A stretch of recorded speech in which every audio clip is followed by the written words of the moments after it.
I'm Dennis Anderson along with Julie Zenner, and here's what's coming up on Almanac North. A plan passed by the state legislature that would help bring down health insurance rates in Minnesota received federal approval today. Duluth landmarks will be bathed in teal light this weekend, part of the ongoing effort to raise awareness of ovarian cancer. And we'll have the latest in our series of veterans profiles, Voices of Vietnam. These stories and the business news coming up right now on Almanac North.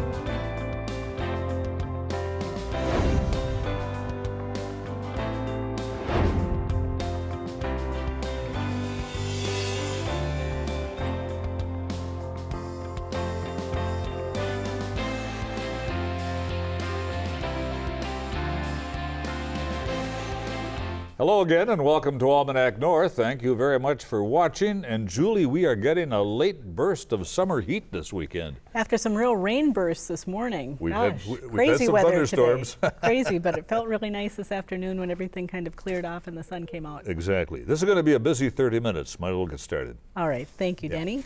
Welcome, everyone. For Minnesotans who buy their health insurance on the open market, a measure passed by the legislature this spring promised some good news. The federal approval for that reinsurance waiver finally came today, but with some strings attached. Now the state must decide if it will accept the federal offer, which will have a big impact on health insurance rates. Here to talk about that issue and more is Senator Tony Lourey, a Democrat from Kerrick and ranking member of the Senate Health Committee. And Mike Hickey is the director of the National Federation of Independent Business in Minnesota. And thanks to both of you for being here on a night where the story just keeps changing, doesn't it? At both the state and the national level, truthfully. All right, you can't prep for this, Julia. I'm driving to the studio and I'm talking to people on the phone. Well, now you can tell all the latest news to our viewers tonight. But first, let's kind of get a baseline here. Senator Lourey, for folks who haven't really been following the issue closely, maybe explain what the reinsurance waiver is all about and why it's important for our state. Sure. So reinsurance itself is a tool that is used to take part of the risk off of an insurance industry to mitigate rates. And we passed a reinsurance proposal, in the Minnesota legislature. I did not vote for it for a host of reasons we could get into, but it's a little lengthy.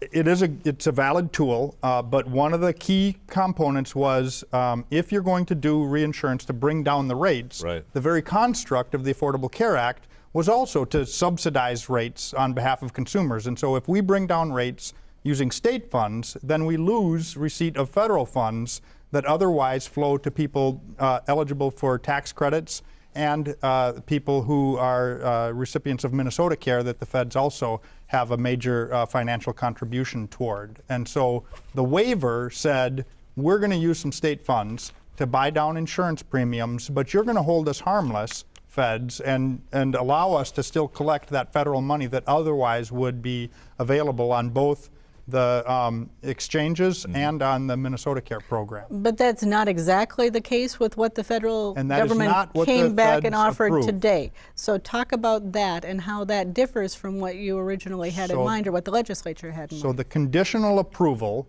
that the feds offered was to cover the lost federal funds attributable to individuals purchasing insurance on the individual market through the exchange and securing advanced premium tax credits to offset the total cost of that premium. They said, but we are not going to cover the lost federal funds. We recognize that by your investment in state funds, you are going to lose significant federal funds, $369 million of federal funds that otherwise would flow to Minnesota in support of Minnesota Care. And that's a real poison pill from my perspective. So Mike, let's get your perspective from your viewpoint. Has this solved the issue or has it muddied the waters?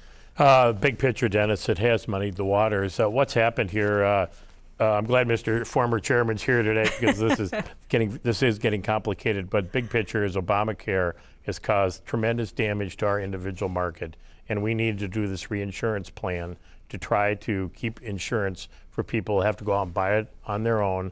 Very few of our listeners are probably affected by this, but the people who have really been hammered with 50% increases in 2016, up to 67% this year. Somebody had a cumulative 17% increase between the two, if my math's right, or maybe I'm understating it. But they really got hammered, and so we did this reinsurance plan to try to help them out. Prior to this, we had our own risk pool, and we didn't have a crisis going on every year in our health insurance market. And so kind of a mixed message here. The 139 million, that seems a little low.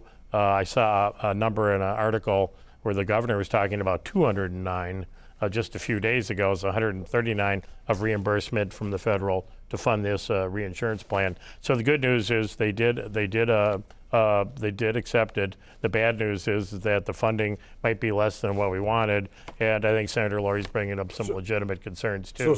On the big picture, what Senator Lourey's also informed me is that this is the governor's decision, not the legislature, and he's probably not going to approve it, is my guess. So, Senator, will lawmakers still have some options here? Well, I think there is another option. I think that we could, so we have $271 million in each of the next 2 years dedicated to, right now, the reinsurance program.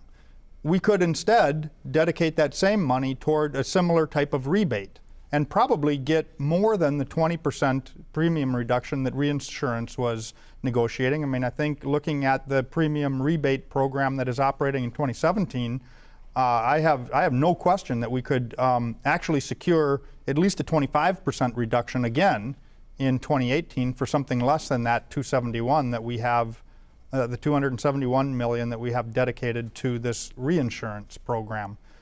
If I could, real quickly, one of the things that's most troubling about this is it's a real shift in the state-federal partnership in funding healthcare programs to make sure that everyone has access to a quality, affordable health care.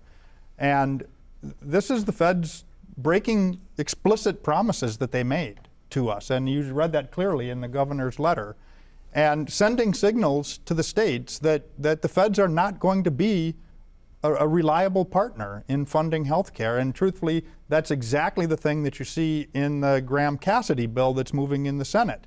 All of this goes to a block grant, and they end the block grant 10 years down the road. They're giving states very clear signals. We're not going to be a reliable partner in helping to fund health and human services. And that's going to be a real paradigm shift as states try to approach, again, quality, affordable, accessible health care for their residents. Based on today, that bill may not be moving, and so I don't know if we go on to the next thing, but. Right, I mean, that's true, but, and I was among many who actually was like, I think it's dead. I'm not even gonna read the darn thing until like a couple days ago. I'm like, oh no, it looks like it's got legs. The Graham-Cassidy bill.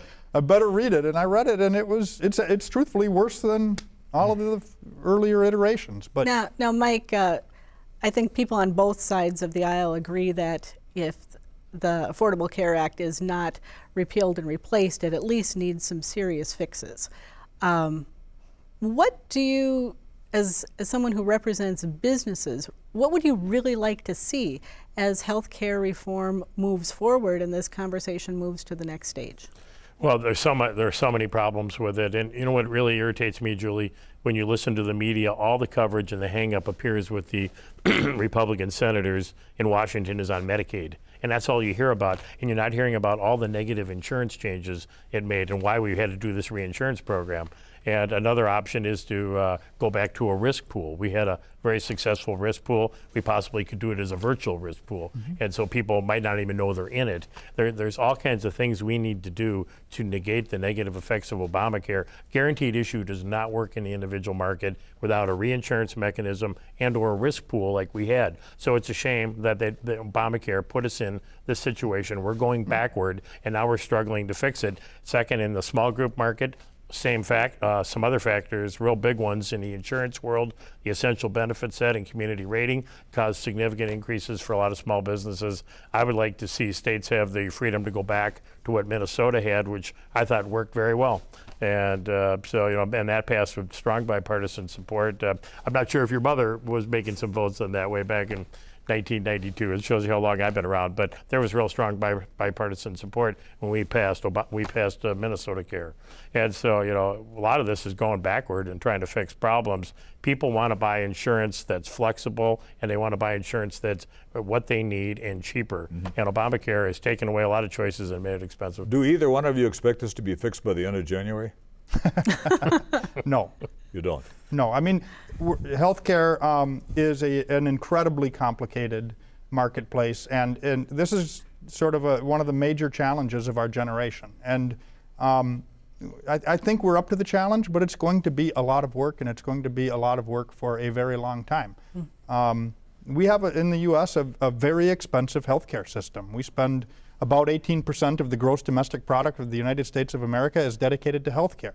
The next most expensive industrialized country in the world is about 11, and then it drops from there for all of the others. And that cost of our healthcare system is very difficult for people, particularly people on the individual market where there isn't a history of subsidies. There's a history of using policy levers to segregate risk, you know, have a high risk pool so that people on the otherwise on the individual market are in a pool that really only contains healthy lives, and if you get sick, you move off into the higher risk pool. And that's what made it work, having a risk pool. I've got to jump in. We're getting the wrap. We had lots of other topics we wanted to get to with you guys. Court case or anything? No, we can't tonight, but I guess the news of the day kind of dictated the conversation. Thanks for coming and helping us to unravel it a little bit. My pleasure. Tony, Mike, thank you.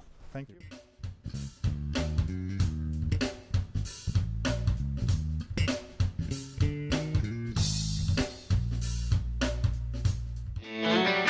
Now, let's dig into our news file archive for a look at what was making news 25 years ago this week. Just bits and pieces are left of an F-16 fighter jet that crashed in a Duluth swamp today. The impact left a hole in the ground about 75 feet wide and 15 feet deep. Haven't located, but probably a small majority of the parts, and they're literally that away, this away, to the east, the west, and mainly to the northwest. Major Dave Johnson, an instructor pilot from the ESCO area, was on an air combat training mission just after 10 this morning. Shortly after takeoff, his aircraft malfunctioned. Apparently an engine stalled and smoke filled the cockpit. Johnson headed to an unpopulated area and at 2,000 feet ejected. He parachuted to a safe landing about a mile from the wreckage. Some highway workers witnessed the accident. We just happened to hear the engine kind of backfiring sound, and it sounded like fireworks, and the pilot ejecting over about the Martin Road area, and then the plane arced to the northwest and came down fast. The crash site is under tight security. Officials are taking extra precautions because of explosives scattered throughout the area.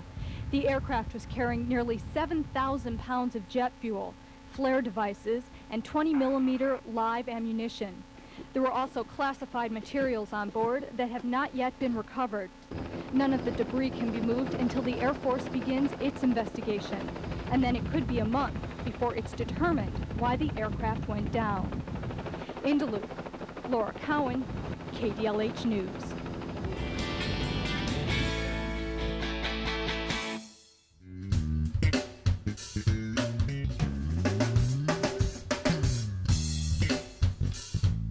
The 5th annual Light Duluth Teal Gala will be held this weekend at the deck. Enger Tower and the aerial lift bridge will be lit in teal lights to draw attention to the fight against ovarian cancer. Now, earlier this year, 2 groups united in that battle. And here to tell us more is Kristine Greer, the founder of Charlene's Light, and Kathleen Gavin is the executive director of the Minnesota Ovarian Cancer Alliance. Thanks to both of you for being here tonight. Chris, how did the merger between Charlene's Light and the Ovarian Cancer Alliance come about, and how significant is this? Well, Kathleen and I have known each other for years, and we'd occasionally meet and talk about our goals and our missions, which were very much aligned. And we decided last spring, let's merge, let's join forces. There's power in numbers, and we're going to fight this together. Kathleen, what do you see as the benefit and the good fit between these two organizations? Yeah. Well, Chris herself is such a great ambassador for our cause, and we have always worked together. Kristine and Charlene's light has always been really strong up here in the Northland, and MOCA's a statewide organization, so we're really pleased to be able to add the strength in the North to our coverage of the state. Kathleen, what's the mission of the Alliance? So we exist to support women and families impacted by ovarian cancer, to educate the public and the medical community about the disease, and to raise money for research. That most of our money goes to fund medical research. Most of it stays in the state of Minnesota. And Kristine, a very personal connection for you, both with having ovarian cancer yourself and with your friend. And talk about why this is such a cause that you are so committed to. Well, I was diagnosed 16 years ago at stage 3, given poor odds of survival. And I decided, you know, if I make it, I am going to do something about this cancer that is very under-recognized and underfunded. I knew little about it, and I decided if I don't know much about it, there's many women that don't. And I thought, you know, we need an early detection test. I was surprised to find out 16 years ago one didn't exist. It still doesn't exist, and I will not stop because we need one. For those who aren't very familiar with ovarian cancer, what are some of the early symptoms that might indicate that a woman could have it and that she ought to be checked? So there are 4 that have been documented. We always knew about these from women's experience, but now we have the research to show that bloating, urinary frequency and urgency, abdominal pain, or digestive changes, especially a feeling full after eating very little, may be a strong indication that there may be ovarian cancer present. What you know, those are very common symptoms and vague. But what we tell women and what they tell us is this is different. This is not the usual bloating. This is bloating that persists and doesn't go away. So if there's no test, how then is it diagnosed? You know, the diagnosis is not actually made until surgery is done, but with these symptoms, we encourage women to go to their gynecologist and get an exam. There is a blood test, and usually some sort of imaging is done where a mass can be detected, but it's not really determined what the mass is until surgery and biopsy. And is ovarian cancer much more treatable if it is caught on the early end? Absolutely. Majority of it is caught late, stage 3 or 4, when it is very difficult to treat. So if we can catch it at 1 or stage 2, the odds are much better of survival. And also if you go to a gynecologic oncologist for your surgery, they know how to do that surgery the best. So the treatment, does it always involve surgery, or what would the typical treatment be for a woman? Well, that can vary. Sometimes chemotherapy is first, followed by surgery, and then perhaps more chemotherapy or radiation. But if they suspect ovarian cancer, they want to get that out. Kathleen, are there certain age groups in which ovarian cancer is found in women? Right. So a lot of people think it's a disease of older women, and certainly the prevalence goes up as people age, but it does affect women of all ages, even girls. We have a young woman right now who's in college who was just diagnosed at stage 3. We had a young woman in the Northland, actually, a girl who is 8 years old. There's a particular type that starts when that affects girls, so it's different from the typical type. But it's an important message that it can affect women of all ages. So this weekend is Light Duluth Teal. Yes. Everyone is wearing their teal. We But me. are. Except for little Dennis. teal There's in the still coat. time. He didn't get the memo. Next year. But talk about some of the things that are going to be taking place. If people are interested in participating, are there still opportunities to do it? And Yes. Well, tonight we're lighting the bridge teal, and tomorrow night. Following the show, we'll be going down to the bridge for just an informal gathering, so I invite everyone to come down and join us, viewing that beautiful bridge. Tomorrow evening at 6 p.m. we have our Light Duluth Teal Gala, which will include the social hour, dinner, live entertainment, a live auction, wonderful inspirational speakers. One in particular is an early detection researcher. She'll be speaking, and it'll be a night of hope, a night of inspiration. Wonderful. Thank you very much. All right. Kristine, Kathleen, thank you both very much. Thank you for having us. Thank you.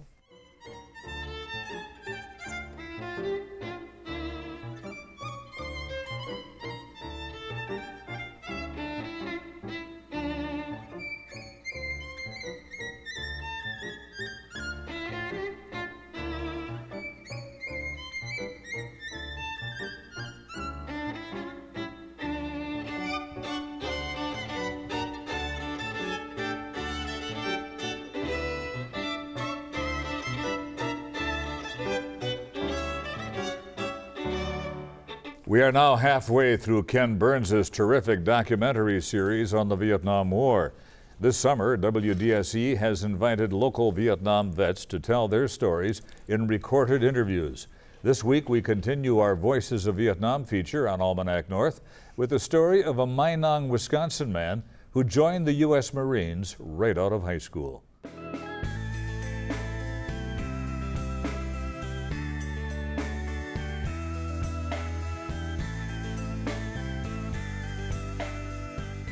I grew up in Dairyland, oldest of 14 kids, and went to school at Webster Integrated High Schools. There I graduated in 1967. I was valedictorian of my class. I decided to enlist since my dad was a Marine Corps veteran of World War II and served in the South Pacific. Anyway, I got into boot camp August 1st, 1967, San Diego. They put me in electronics school, and the Marines trained me as a radar technician or radar repairman. We shipped out to Vietnam in latter part of December of 1969.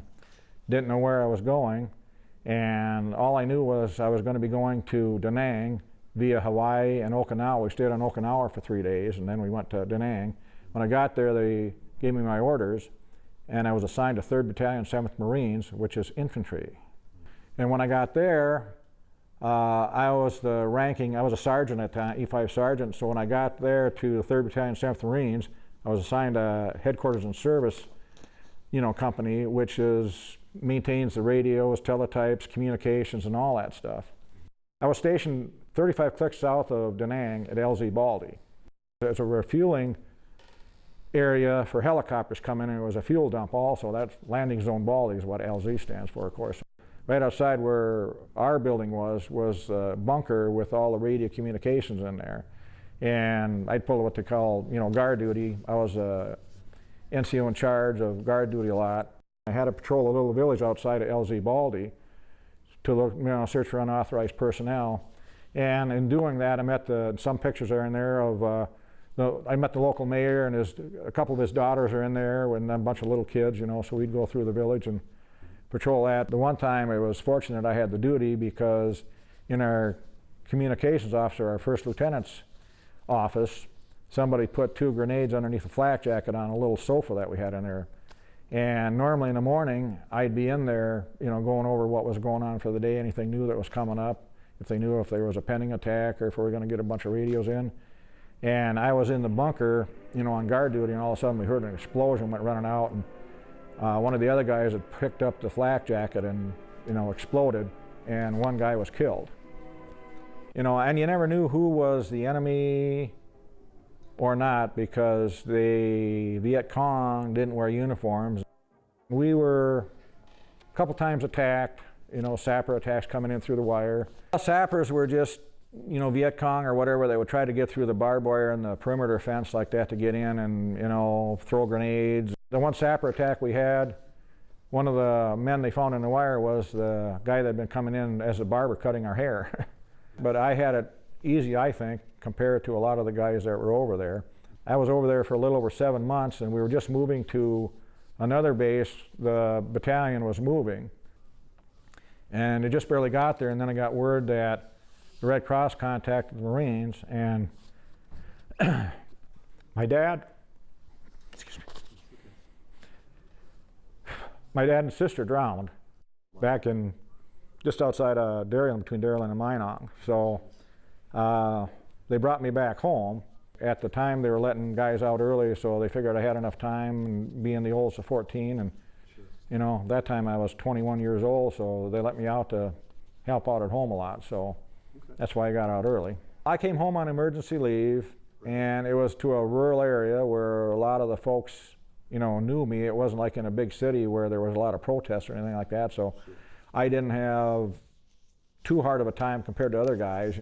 I never really had any bad experience. I never publicized the fact that I was, you know, a Vietnam veteran, you know, until lately, you know, didn't wear anything. The only thing that showed was the USMC on my arm, a tattoo I got when I was young and foolish, like a lot of guys did.